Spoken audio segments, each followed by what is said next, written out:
You've heard of high net worth, but we're talking about high net purpose. We want to find out how entrepreneurs and global leaders in our network are allocating financial, human, and intellectual capital in the pursuit of purpose. I'm your host, Joe McCarthy, and in today's episode, we had the privilege of sitting down with the remarkable Sir David King at Cambridge University.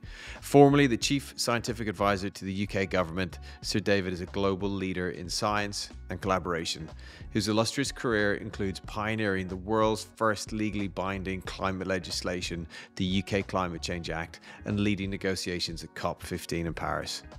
Not to mention his co-founding of the Climate Crisis Advisory Group, whose work we delve into in our conversation. We take a dive into some of the science behind the current state of our planet, discuss how he's worked to drive international collaboration, uncovered how nations can work together to address pressing challenges, and learn some of the amazing blueprints for its salvation. Get ready to be shocked and inspired as we uncover the awe-inspiring journey of a true visionary, the Sir David King podcast. Welcome to High Net Purpose. Thank you for hosting us at Downing College, Cambridge this morning. It's coming to the end of winter, coming into the springtime. It's lovely to be on college.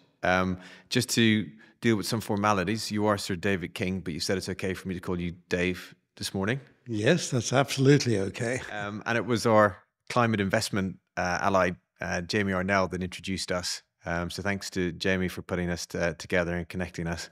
Have you come up with an articulation of your purpose? Can I articulate my purpose? I think what has developed over the time is a much clearer articulation than I've had when I first came into the field. When I first came into the field was the reason why I accepted the position to work with Tony Blair and give up my wonderful positions here in Cambridge. And that is simply that I felt that the climate situation was leading us into a global crisis, and that crisis needed a much greater impact from the scientific community than was appearing at that time. This was around the year 2000.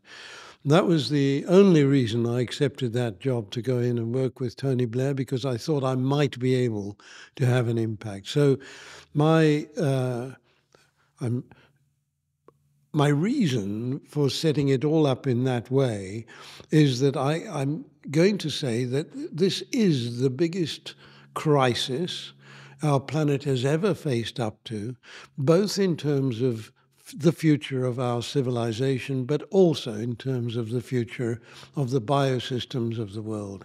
So we human beings, through our actions over the last few hundred years, have created this enormous challenge through not recognizing that we are a part of the natural world and not apart from the natural world. We were throwing all of these greenhouse gases into the atmosphere without any understanding of the effect this would have on the future of our planet. And so that really summarizes where I stand.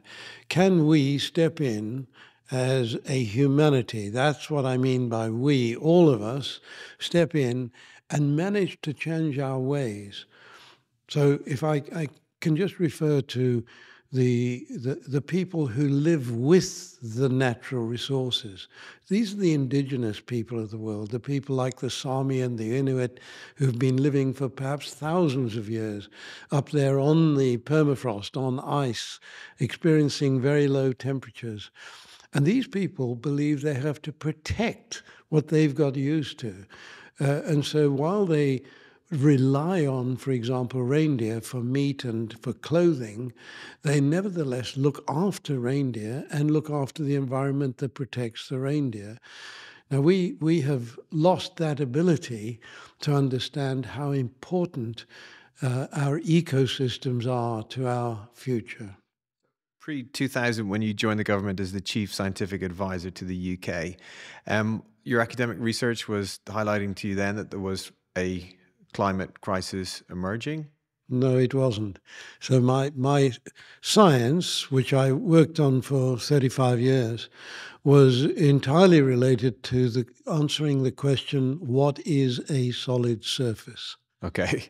And that meant understanding a solid surface, any sort of solid surface, at the atomic and electronic level. And that understanding was not there when I started my research. So I was one of a fairly small group of people around the world who developed the current level of understanding of surfaces. The interaction with the atmosphere and the understanding of what we were doing to the ecosystems really comes from my colleagues here in the chemistry department at Cambridge. A predecessor of mine, as professor of physical chemistry here, won the Nobel Prize for his work on a molecule that nobody was very interested in. This was a 3-atom molecule called ozone. And what his interest in ozone was that he knew that if he could hit a molecule with a high-energy photon, that molecule would split up and produce highly reactive oxygen atoms. And so he could study chemical reactions at a timeline that was developed by the understanding of laser shots at that time. So pulsed laser shots. He got his Nobel Prize simply for working on reactions at a very short time scale. Okay. But what we had then in the chemistry department was an understanding of all of the reactions of ozone. Very big research groups. We knew all about the reactions of ozone. And bingo, when the British Antarctic Survey in the same city was looking at the atmospheric impact of what we were doing in creating CFCs, etc., we could model all of that. Now, my only contribution was saying, actually, solid surfaces are where reactions take place very effectively. Make sure that we look at the presence of ice crystals in the stratosphere. And actually, those ice crystals play a critical role because the reactions of, for example, CFCs with ozone up there all take place on the surface of ice crystals. Not my work, but me just putting up a hand and saying, what about this? In one of our earlier podcasts with Mark Pollock, he talked about the, sometimes we find the challenge or the challenge finds us. In this instance, was that one of those situations where you sort of bumped into something and you went, hang on a minute, this is huge? We've got this, yes. Because you were also at the same time in 2000 the head of the government office for science, but then you got accredited with raising the profile hugely on the climate side during that initial 7-year period. What was it like moving from the world of academia into government? Terrifying. I had no idea what I was taking on because all of my career I had been focusing on teaching and research and, of course, on administration, and academics do all three. But I had never understood how to work in the political sphere. Now, I say that. My background is in South Africa. I was kicked out of South Africa for my actions in battling against apartheid as a student. And so I was aware of the difficulties of trying to fight political battles. But nevertheless, I had left all of that behind. And suddenly in the political sphere, you come across challenges that you're not at all familiar with. I was extremely fortunate, the country unfortunate, because we ran into a foot and mouth disease epidemic shortly after I was appointed. And to be honest, initially I was reading about it just as I would have before in the newspapers. And then I suddenly thought, wait a minute, I'm the chief scientific advisor, I must have a function here.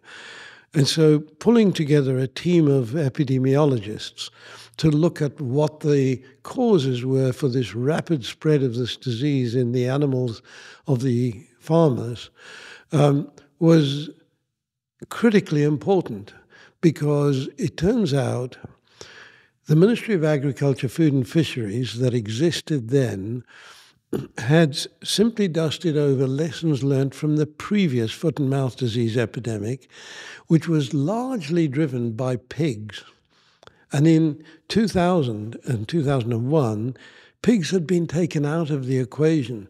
And the reason is very simple, that if a pig farmer lost pigs through disease, they were not compensated under the European Union rules, whereas sheep and cattle farmers were if they lost their animals through disease. So they simply took their animals out of the marketplace. And that is where the disease is spread. You send your animals to the marketplace, they bump into other animals and come back with the disease. So I think the way we analyzed what was happening, we realized we were treating it in the wrong way. And so we introduced a completely new process for managing this awful epidemic. It cost the country about £6 billion over the year. And I simply went to the Prime Minister and said, if we can switch policies to this policy that this team has come up with, we could bring it under control within 3 days. And we went, when he put me in charge, we went from exponential growth to exponential decay in 3 days. And so that was my big success story. Prime Minister understanding how science can deliver solutions in real time. And then I was able to put to him this enormous further challenge of climate change. And I had his ear. And he was absolutely astonishingly good at backing everything I was saying. And then we jumped to 2014 when you're the envoy for Cameron and later Theresa May, and we're coming towards what became the Paris Climate Accord. What was your involvement in the negotiation ahead of that time? The reason why Cameron brought me back into government it was quite simple, I think, and that is that I had been heavily engaged while working with Tony Blair in working within the Foreign Office in setting up climate attachés in our embassies around the world. We had 165 full-time equivalent climate attachés. No other country had any. Therefore, every ambassador knew how important climate change was to the government. So you had Blair's ear at the time that he would allow this to happen. But what was the driver? What was the purpose behind Blair doing that at the time? It was very simple, because we had produced models showing, and I'm talking when I say we, the Met Office and the Hadley Centre there had produced models showing what the challenges would be to the United Kingdom going forward in time with the current behavior, both in terms of continued use of fossil fuels to create energy, but also in terms of deforestation. And what that showed was, as the climate changed and we lost ice on land as a result of the warming, sea levels would rise to the point where the whole of the British Isles would be massively challenged around its coastlines. Our big cities like London, all of the cities on coastlines would be suffering, and we would need several important adaptation measures to be put in place to manage these flood risks. And it looked as if this could come to the point where even London would have to be abandoned. Now, it was the understanding of these challenges that I was asked by Blair to talk to the two houses of Parliament about, and it was there that we got all-party agreement on action on climate change. So we had this great thing. Now, Blair did say to me, but we're at less than 2% of global emissions. So if we bring our emissions down to zero and nobody else does anything, we're still faced with all these challenges. And my point was, let's set an example to the rest of the world. If we go into negotiations saying, we'll do this if you do that, we're much less powerful than if we go into negotiations saying, this is what we are doing, what will you do? So before Paris, you had infrastructure in place around the globe. And I was already traveling around the planet talking about this challenge. So you started sort of bilateral negotiations with lots of countries ahead of arriving in Paris. So when I rejoined the government under David Cameron, this was then the coalition government, I did begin my true negotiations. Now, at this point, David Cameron had created a very large budget to assist the negotiators. And that budget amounted to eventually, over 10 years, £9.2 billion. If you imagine that, no other country had anything approaching that figure. We had put 1 billion of this into the International Climate Fund sitting in Seoul in South Korea to do the same purpose, but we kept the rest so that when we went into negotiations with a developing country, they knew we had deep pockets and that we could help them to manage their transition away from fossil fuels and to adapt to the challenges of climate change. This gave us a very important voice in the negotiations. So you've just said it. When I arrived in Paris, I felt as if I knew what the result was going to be. The previous meeting that I had gone to, Copenhagen, I knew there could never be an agreement. And at that point, the reason, and this is quite important, the reason there couldn't be an agreement in Copenhagen, 2009, was quite simple. That although Obama was believed to be in favor of action, he didn't have the support of his Senate or Congress. And the Chinese president had said, if Obama doesn't sign, we don't sign. So we knew there couldn't possibly be an agreement if the two world biggest emitters and big economies weren't going to sign. And so by the time we got to Paris, we had a different situation. We had backed the idea that this would now be not a top-down agreement telling countries what they had to do from this agreement, but it would have to be every country volunteering what they could do. Now, this weakens the agreement considerably, but it strengthened us because it allowed Obama to sign, and then, of course, the Chinese signed as they had promised. So as a result, we got all nations signing up. So at that point when it was signed, how optimistic were you in terms of the future for climate cooperation globally? I actually have to say that I felt, hooray, job done. Yeah. I can now, I didn't feel I could walk away because I still stayed in government, and I stayed in government for another 2 years after the agreement. But I did feel that we had the grounds for moving the entire world in the direction that was needed. I had another sense of optimism, which was that I had been pushing something that became called mission innovation. And the idea was that we needed much more public money put into research and development to develop all the technologies we need in the post-fossil fuel world. And instead of taking that into the Paris process, where I thought it would just get bogged down, as I traveled around the world, I was trying to persuade countries to volunteer to join this program, which was aimed at raising $30 billion a year to be put into research and development, public money. And on the first day of the COP meeting in Paris, we set up a big flag saying Mission Innovation in a big room outside the official negotiating space, and invited heads of governments to sit under this if they were committed. Obama was sitting under it, and I knew he would. And then we had 21 other heads of government sitting under it. And so there was the agreement, $30 billion a year to be funded.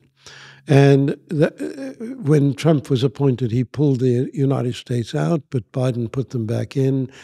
I would say we're now spending about $26 billion a year through that program. And, for example, Bill Gates is a great supporter of the scheme, and his Breakthrough Energy Coalition all developed as a result of this scheme coming along. So fast forward to today. Last year, you were commenting as we went into the polar summers as to what was happening. Are the poles a good window to talk about where we think anthropogenic impact is being most felt? Absolutely. So now we come to the state of the world today. And it does look very different from the world I was looking at in 2015 leading up to the negotiations. I thought if we can stop emitting greenhouse gases, if we can stop deforestation, then frankly, problem done. I no longer believe that. If we were to hit net zero tomorrow, I don't believe we're in a safe place at all. So basically, look at what is happening in just the Arctic Circle region around the North Pole. The Arctic Circle as a whole has been heating up at 4 times the rate of the average heating up of the planet due to climate change. And the reason, there's multiple reasons, but the main reasons, one, the loss of ice has been so dramatic as a result of this slow increase in global temperature, 1 degree centigrade. The loss of ice has been so dramatic over the Arctic Sea that blue sea is now exposed to sunlight, particularly during the polar summer months. Ice is over during the winter months, but within a few days of the summer returning to the North Pole, we get blue sea exposed to sunlight. Blue sea soaks up sunshine, the sea warms up rapidly, the air above it warms up rapidly, and this accelerates the loss of ice. So we've got this very big positive feedback. The other effect is from smoky fires. Again, we're getting many more forest fires than before, and any smoke that lands on the snow tends to blacken it, and again, it absorbs much more sunlight. So ice is a very good reflector, and we're losing that good reflector around the North Pole region, which is damaging for the whole planet. But in particular, what is happening in the Arctic Circle region is threefold. One, Greenland has enough ice that if it all melts, global sea levels would rise by 7.5 meters. That is 24 feet. Now, clearly, the major cities of the world at a much lower level of sea level rise would have become indefensible. So we're talking about a major challenge to the whole planet.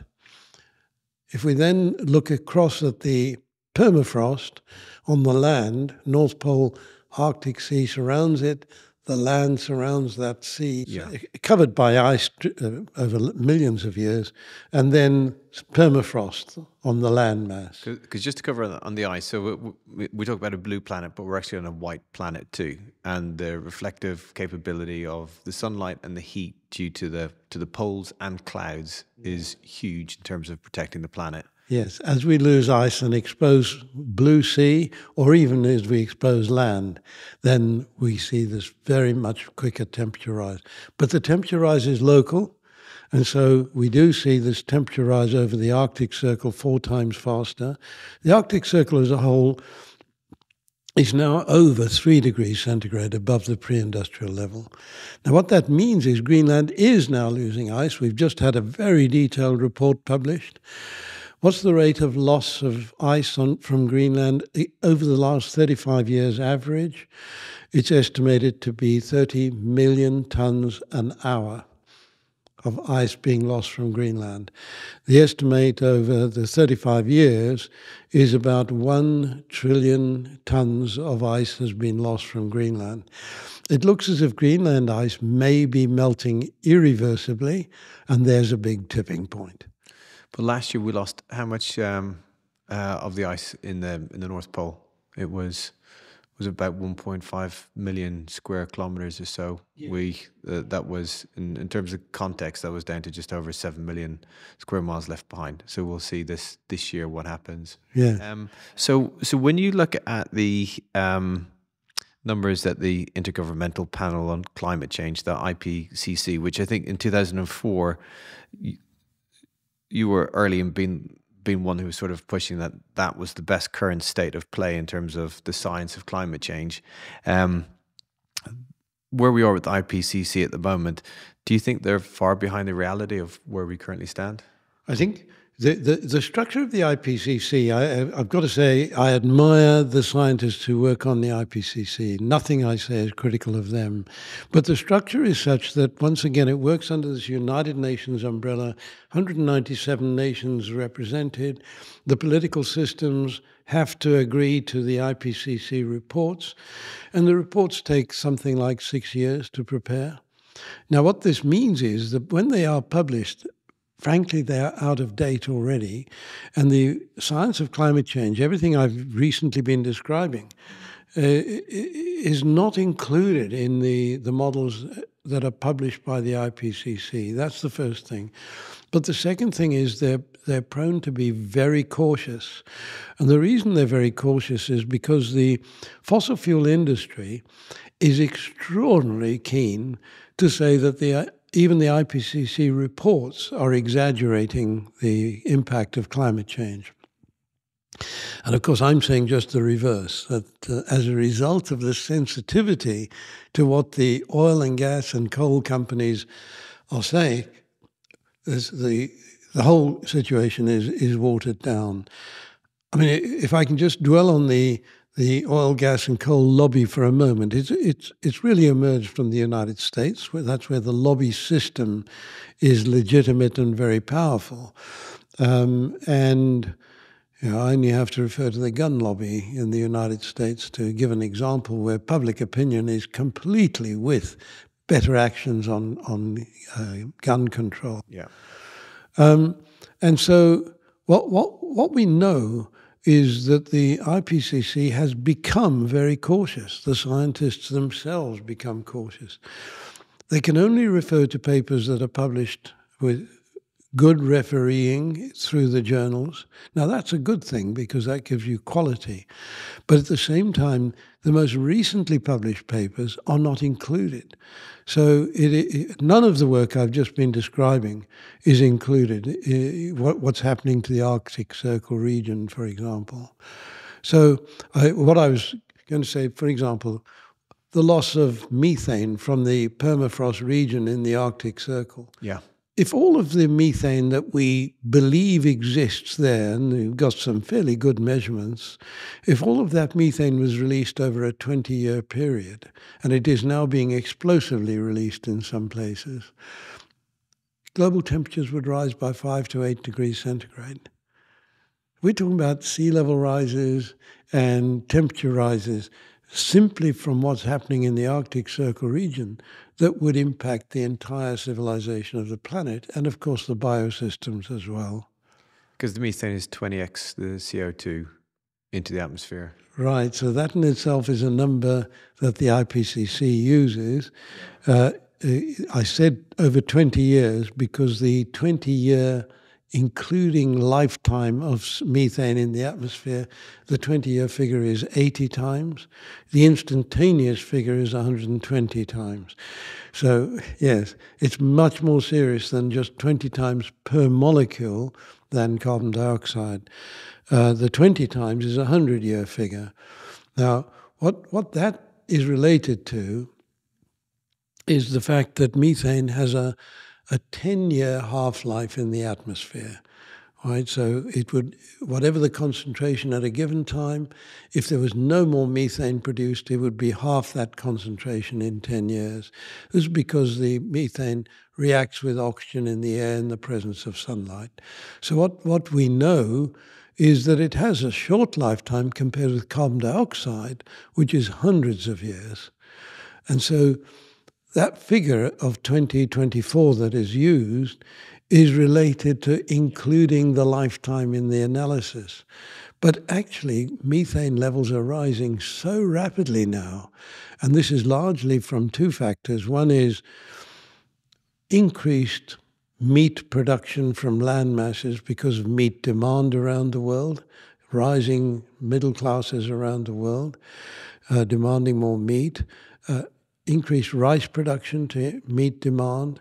Each of these is a big methane producer, but also escaping methane from two sources. One is from recovery of oil, coal and gas, but also escaping methane from land-based dumps. So, for example, in Delhi, vast amounts of methane are being produced from the land dumps around the city. So, with rapid decarbonization of the energy complex industry and transportation, that won't be enough at this stage. It's vital that we do that. Yeah. Today we are emitting 40 plus billion tons of carbon dioxide into the atmosphere. Add in the methane that's being emitted today, you're over 50 billion tons a year. That's an enormous quantity, and we could never remove anything like that quantity in a year. So we have to get that down to zero, but then we need, I think, three things to be put in place in addition. So remove the excess greenhouse gases that are causing what's happening in the Arctic Circle region and also in the Antarctic region. We need to remove excess greenhouse gases. My view is that we need to bring the level down from where we are today at 500 parts per million of greenhouse gases. Pre-industrial level was 275. I think 350 parts per million, it creates a safe future for humanity. That's where we have to be. So let's reduce emissions deeply and rapidly. Let's remove excess greenhouse gases. But all of this is going to take time. And what's happening in the Arctic Circle region means at the moment we don't have time without human intervention in what's happening in the Arctic Circle. So I'm also saying we need a third R, which is repair the Arctic Circle. We need to see that the ice that is formed over the Arctic Sea in the winter months over the Arctic Sea, that ice is retained during the summer months by just for those 3 months reflecting sunlight away from the ice. So I'm excited to get into some of the solutions and the climate interventions that yourself and some of your teams are working on. But before we go there, can we talk about the Climate Crisis Advisory Group and in particular the indexing that you do of countries every few years as well? Because I think when we talk to people about climate issues, there's sort of like with the Chinese burning coal and with the growth in populations in India and other countries, there's nothing we can do. And they sort of negatively sort of look at these countries as not, doing anything.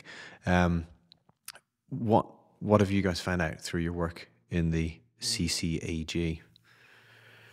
So the Climate Crisis Advisory Group, very quickly, is 15 to 17 people from 10, 11 countries around the world. So we are a global group, but we are very much more agile than the IPCC. Many of our members are IPCC authors, but we're much more agile, and we report on a monthly basis on what is happening. We've produced over 2.5 years, 20 reports on all of the extreme weather events happening around the world and how they might be related to the impacts of climate change. So the CCAG does a number of reports, including on different industries and sectors, and you've looked at cities and other real solutions to these huge challenges. You also produce an index on how countries are doing. And it's back to that question again of how does that contextualize what we're doing in the global north and elsewhere on the planet? So let me just take you to the question of India and China. In both countries, coal usage is still high, but there's a big difference. In 2012, the Chinese government, I was out there during this time, made a very important decision that they would become zero emissions on their energy production in a relatively short space of time.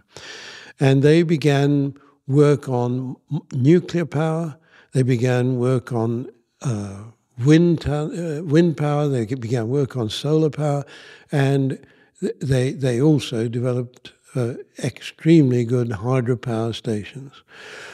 Now, all of this effort was done on a scale that is unimaginable, more than the rest of the world put together. This is China. Yeah. And so with China, you see this enormous effort. But in our report, we also point out that between the year 2000 and the year 2020, China has seen roughly 850 million people coming out of poverty and becoming middle class. That's the success of their economy growing at 12 to 15% over a big part of that time. And so that increased wealth for the whole country was going into the developing part of their economy. But the result is the demand from those middle-class people mirrors precisely the demand from the middle classes that we're used to in Europe and the United States. And so their demand for electricity has outstripped the ability to deliver it from non-fossil fuel sources. And so the criticism that they are still building and still using coal-fired power stations is absolutely valid. But at the same time, we've just got to remember what lies behind it. There is an enormous effort from China. Their effort has also produced a massive advantage for the rest of the world, particularly with solar panels. So they are now the producer of over 90% of the globe's usage of solar panels. And those solar panels are difficult to beat because they have extremely good research laboratories in Western countries running for those companies in China, and at the same time they have Chinese workers producing them at a very low price. Very difficult to beat them, and the technology is always getting ahead of the game. So I think in that sense, China's doing a good job. The big news now is electric vehicles taking off in China. There's no country has met that electric vehicle challenge more quickly than China, but there's an advantage because the new cars are outstripping old cars because of this rapid rise in the middle class. And so as they introduce electric vehicles into the marketplace, within 3-4 years, they've got 30% of vehicles on the road are electric. Right? So what you see is this rapid transition capability when you've got a big growing economy, but underlying it is still the vehicles that were there before 4 years ago. Yeah. Right, so it's a challenging situation. I can't give you the same in terms of India. Prime Minister Modi, when he came in, I was out into his office 2 weeks after he was elected because he made a speech saying, "We will solarize India from top to bottom." And I wanted to go out and congratulate him and say, join Mission Innovation. As a matter of fact, I had then called it the Global Apollo Program. It was Prime Minister Modi who said, I don't like that. Let's call it Mission Innovation. And did he get behind it? Yes, he's still behind it. Now, it is a similar problem to the problem of China. Rapid growth in their economy, 8-9%, not quite as high as the Chinese was, but it's a very rapidly growing economy, means that the demand for more energy from electricity is outstripping their capability of defossilizing.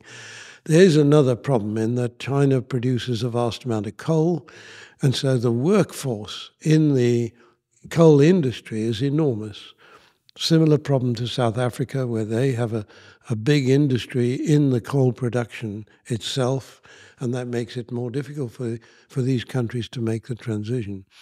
However, we also, in that analysis of those 4 countries, did a comparison between the different cities in these countries.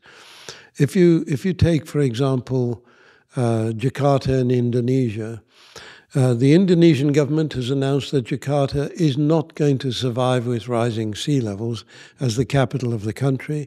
So they're now planning to move the capital away from the low-lying land, unfortunately with a big damage to the biosecure system where they're moving it to. But their plan, and the north part of Jakarta is already under seawater right round the year. Right? Their plan doesn't involve what do you do with the 15 to 20 million people living in Jakarta. Now, if you compare that with, for example, Shanghai is also faced with flood risks, and they've been facing this for many, many years. And in Shanghai, they are having to adapt rapidly to the... Yes, and so they already have easily the biggest water pumps in the world in Shanghai, keeping Shanghai dry today. So this amazing city, which matches any city in terms of wealth and well-being, this amazing city is kept dry by the careful planning that's gone into it. Compare that with New York. New York, Hurricane Sandy, 2012, very badly flooded, and big loss and damage costs. the city decided that they too had to have an adaptation measure in place. And they raised the money and hired the Army Corps of Engineers, who are a very good group of civil engineers, to come in and give them a plan. And their plan was to build a wall around the city. And what they said was the wall would have to be between 8 foot and 20 foot high, and it would have to be a 50-mile long wall around the major part of the city. Now, the first thing is the major part of the city excludes the poorer areas. Okay. But the second thing is the people of New York did not want a wall around their city. So the plan was rejected. 4 or 5 years took them to build that plan. And we were into the mayor's office in New York. They are looking at many alternatives, but frankly, difficult to think of an alternative for New York, very vulnerable to rising sea levels. So each comparison we made is built around what can be learnt from one city to another around the world. What can be learned from one country to another? Can we spread best practice? So in terms of getting the genie back in the bottle, what can we talk about today in terms of climate interventions, the repair side, whether it's biomimicry of natural processes or something else? So I think the the repair side really has to include both removal of excess greenhouse gases and also the refreezing of the Arctic, and I'm afraid also the Antarctic. Antarctic's a bigger challenge. How can you possibly refreeze these areas?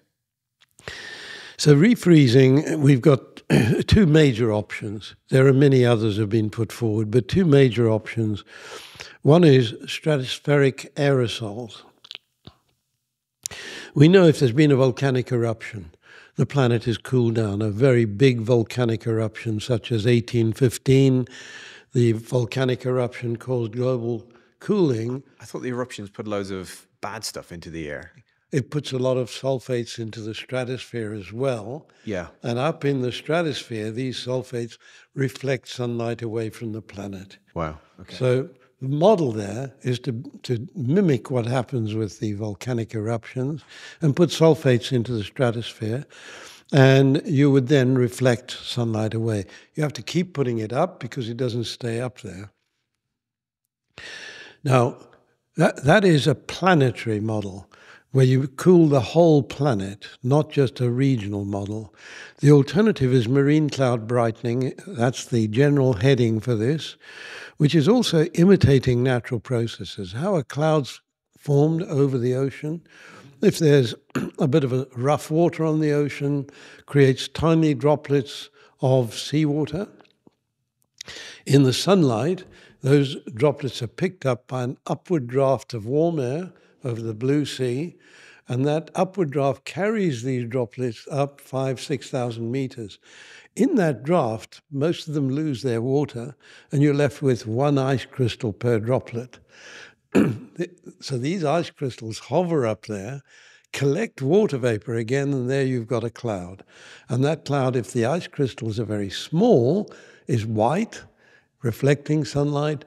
If the ice crystals are bigger, it's black and it's about to rain or snow. So we know how to create white clouds, and the question is, can we create white clouds in such a way that they are carried by air streams over the Arctic Circle region, but just for the 3 months of the polar summer? And so the technology is there to do it, but to do it on scale, is it? So here in Cambridge, we instigated a program of work, and all the programs that we're instigating through the Centre for Climate Repair at Cambridge University are aimed at being global hubs. So we're working with consortia around the world. Here in the Department of Engineering, they're working on how do we create the droplets of just the right size to create white clouds. Let's not waste energy on creating black clouds. So we're going to work, that work is progressing. The work needs marine engineers, And there's a wonderful marine engineer by the name of Salter who works in Edinburgh, and he has produced marine vessel designs that would create these droplets using natural wind and water movement to create the energy to do this. And so this is all being developed. Unfortunately, the funds are in short supply to manage this. So we need considerably more funding. We're in the millions of dollars now for the whole project, and we need to be in the tens of millions going up to hundreds of millions going forward, so that we can create a fleet of vessels in the ocean around the Arctic Circle region, so that when we know which way the wind's blowing, you activate those vessels to send white clouds over the pole. Now that's an operation that we are favouring. The putting sulfates into the stratosphere, we're holding back on, but there is considerable work being done in the United States in particular. David Keith is the leader in this field. There are many modelers who have done models on the stratospheric aerosol experiments, and there is a concern that, for example, if you get it wrong, you might lose the monsoon over India, and the dramatic effect that would have is... What about marine biomass regeneration? What can you tell us about that, and whale poop? All right, so this is, if you like, my little baby. Marine biomass regeneration emerges from work that was done in the years 2008 to 2012 on the deep oceans of the world, when they were trying to put iron material onto the surface of the ocean because they believed there was a missing element in the ocean to create the phytoplankton blooms that are necessary for the fish to survive in the oceans.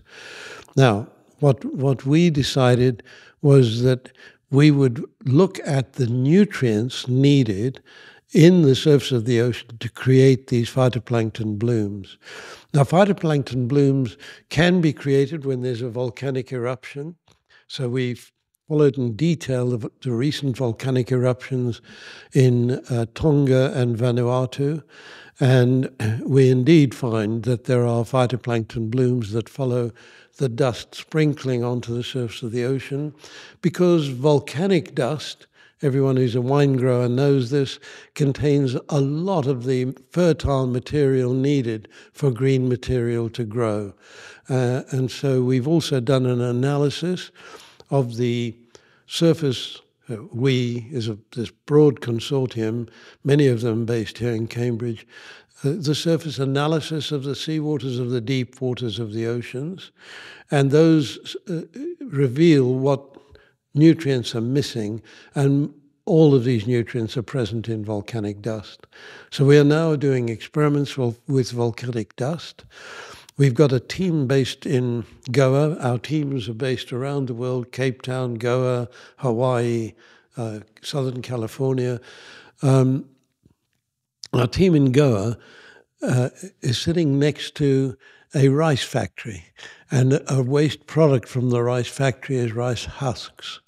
Okay. And so if you take rice husks and warm them, they become wonderful little rafts on the surface of the ocean. They float on the surface of the ocean. So on one side of the rice husks, what we're putting is lignin as a glue, and then putting volcanic dust onto that. And this is all being done in Goa by the team in Goa, and they're distributing it to the other members of the consortium so that we could do experiments. The rice husks kept in the surface of the ocean where the sun hits the ocean. They get wet by the ocean, so the fertile material is slowly dissolved into the ocean. It's kept there for several months, and it means we get a very good phytoplankton bloom. That's the objective. The experiments still need to be conducted, still need more funding. We're in short supply always of funding for these very big exercises. And the phytoplankton bloom, just finishing off the cycle there in terms of the carbon sequestration that comes from it.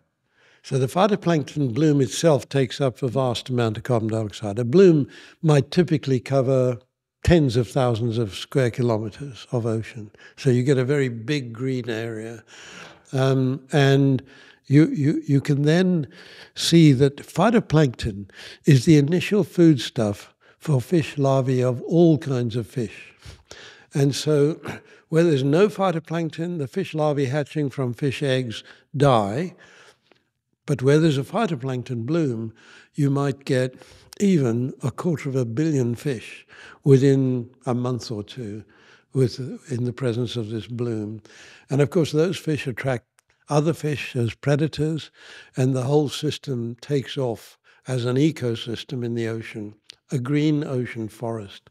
Now, our objective there is actually not aimed at the carbon dioxide capture. It's aimed at restocking the oceans with the level of fish, crustaceans, and mammals that they used to have 400 years ago. I say 400 years ago because that's when we began whaling. And this whole chunk of work emerged from the understanding developed from within Germany, wonderful scientists there who took films of a pod of blue whales coming up to the surface of the ocean. And as they come up, we know that they've been down there a long time eating krill 300 to 500 meters below sea level. And then they come up, we know that they're coming up for air, because from above we see the great spout. But film underneath, and you'll see that there's some other function that they come up for, and that's to defecate. And so they disappear in a cloud of poo. And so what you get is a great big spread of poo over the surface of the ocean in the sunlight. Once again, you get a green area formed. So we were trying to mimic the behavior of the so-called baleen whales, these whales that have a large amount of blubber. Unfortunate for these whales and unfortunate for the ocean fish stock that these whales were captured as our first oil discovery, right? We captured them for their blubber. And the biggest whale, the blue whale, is down to probably less than 1% of the population it was 400 years ago.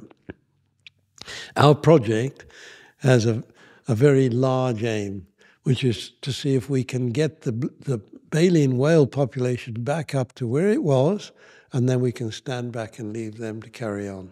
Wow.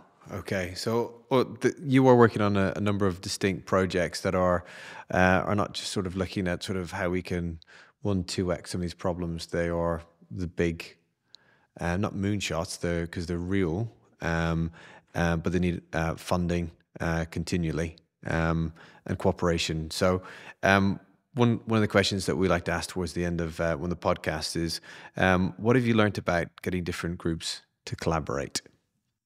I tell you, it's wonderful. So if we take the marine biomass regeneration, by the way, the byproduct is capture of carbon dioxide. I believe we will capture billions of tons of carbon dioxide per annum when it's run at scale.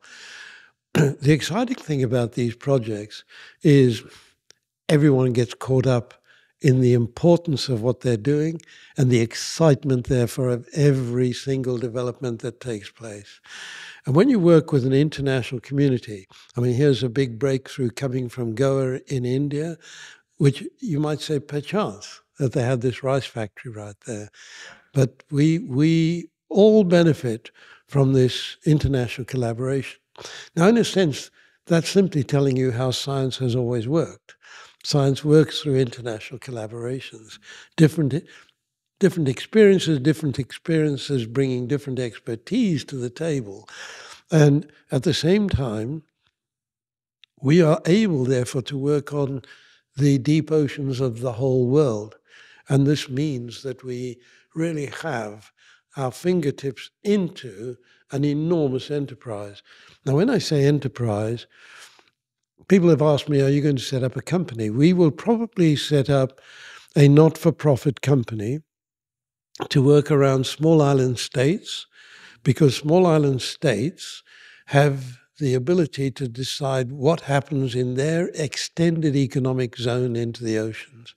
The EEZ extends 1,000 kilometers from the coastline of the islands if there's no other island in the vicinity. And so we can go into those zones and raise the fish stock in those zones. The island will benefit, and we will simply treat it as a development process through a not-for-profit company and then move from island to island. But in the process of, you're a world leader in this area, and you're also a world leader in collaboration in terms of what you've done all the way through the Paris agreements to what you do today. How do you get people with different goals and everything to collaborate around a table? Has there been some techniques or things that you found that typically work, or every situation's been different? And of course, it's not something that I deliberately sat down and worked out. It all happened as I developed my experience very quickly. For example, when I talked to the British Parliament back in 2003, 2004 about the impacts of climate change on Britain, I was totally focused on the British Isles and what could be delivered there. But when I went to, at the invitation of President Lula, I went out to Brazil, and at this point I now have an opportunity to talk to the President of Brazil. I have to do my homework in advance. And what I was able to say to him is, any reduction in the removal of forests in Brazil is going to make the biggest contribution in the world, nationwide, to the business of reducing the level of greenhouse gases in the atmosphere. And so you can boast about this to other countries, that your emissions reduction process is matching whatever anyone else is doing in terms of moving away from fossil fuels. Now, of course, that doesn't mean that Brazil doesn't have to also move away from fossil fuels, but there is a good starting point for Brazil there. And then, of course, I visited their amazing hydropower dam, and it is just astonishing how much of their electricity comes from hydropower. This is challenged, by the way, because hydropower dams depend on water flow. Water flow depends on climate, and climate is changing around the world. So as we adapt to climate change, we've also got to look at this question of hydropower, water provision, etc. But you, in that instance, you figured out what the individual was going to be driven by. Yes, and what a country needs, what it can contribute, and there's no point going into any country and pointing fingers. Try and see it from their point of view. So I think before the Paris Agreement, you'd visited like 96 countries or so in 1 year. You do a huge amount.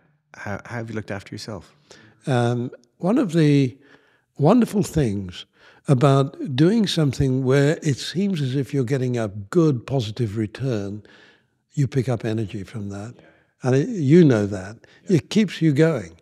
And so the success that I felt was coming my way really kept me going. There have been times when I've suddenly felt, oh my goodness, it's not going the right way. But then you pick it up again and have to decide, how do we now move forward? And that's really what I've been doing since I moved out of government in 2017 and working particularly through the Climate Crisis Advisory Group. And by the way, all of the funding of the Climate Crisis Advisory Group comes from philanthropic funding. We don't want to be seen to be beholden to any private sector interests. What would you say to a young Dave? If I was giving advice to myself, I would say have a bit more confidence in what you're doing. I mean, for example, when I left South Africa, I had never left the country, and I was not allowed to ever go back, at least if that government was still in power. I arrived in this country feeling alone. However, I landed perfectly on my feet, and that's the story of my life. It's always jump in and see what happens. So the point to end our great conversation today is you've just got to keep moving forward and jump in and have the confidence to keep moving forward. And keep your thoughts ahead. Thanks so much for the time today, and for everything that you've done. Hope we get to speak again lots in the future. I look forward to that too. Thank you for listening to today's episode of High Net Purpose. We've got monthly episodes airing throughout the year from all across the globe. Stay tuned for next time by subscribing and following us on LinkedIn, Instagram, and Twitter at High Net Purpose. All content of High Net Purpose is provided as general information only. It does not constitute any advice, recommendation, or representations, and is not intended to influence listeners or users into making any specific investments or any other decisions. Please be aware that guests and presenters on High Net Purpose may have investments in any of the topics or products being discussed. Their reviews and opinions are their own and should not be taken as endorsements or financial advice. Before making financial decisions, we strongly recommend seeking advice from a qualified financial professional. This podcast may not be copied, reproduced, further distributed, or published in whole or part.